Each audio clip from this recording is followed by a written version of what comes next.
Nagpaabot ng pag-alala at pakikiramay si Senador Christopher Bongo sa pagkasawi ng dalawang Pilipino na seafarers at pagkasugat ng labing dalawang iba pang manggagawa kasunod ng serye ng pag-atake gamit ang drone sa isang commercial vessel sa Black Sea malapit sa southern Ukraine. Ayon kay Senador Go, iniulat ng Department of Migrant Workers noong Lunes na mayroon isang Filipino seafarers ang nasawi sa pag-atake noong July 6 habang isa ay nasawi sa magkahiwalay na insidente noong Linggo, July 19 at isang Filipino seafarer din ang natiling nawawala. Paliwanag pa ni Senador Go na base anya sa ulat ng DMW, siyam na barko na lulan ng kabuwang 139 Filipino seafarers ang apektado ng pag-atake kung saan sa naturang bilang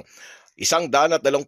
ang naiulat na ligtas at hindi nasaktan kung saan 4 sa 12 sugatan na seafarers ang nakabalik na sa Pilipinas habang ang natitirang 8 iba pa ay patuloy na nakatanggap ng medical treatment at pag-recover mula sa natatamo nilang mga sugat sa katawan. Nabatid na ang apektadong barko ay napabalitang mayroong sangkaterbang mga dalang oil products tankers na nag-ooperate malapit sa pantalan sa southern Ukraine kung saan karamihan sa mga barko ay mayroong sira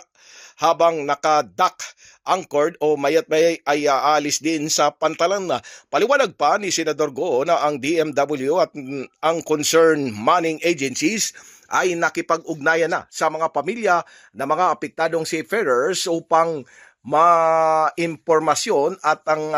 kailangang tulong. Giit pa ni Senador Go na mahalaga umano ang patuloy na maalalayan ng mga seafarers at kanilang mga pamilya kung saan ay dapat malinaw ang impormasyon sa kanila at maibigay ang tulong na kailangan nila sa panahong ito. Dagdag pa ng senador na ang trabaho ng mga marino ay mahalaga pero dapat anya palaging isaalang-alang ang kanilang kaligtasan at kailangan ang maayos na koordinasyon upang agad silang matulungan kapag may emergency. Binanggit din ni Senador Go na ang mga Filipino seafarers ay nakagawa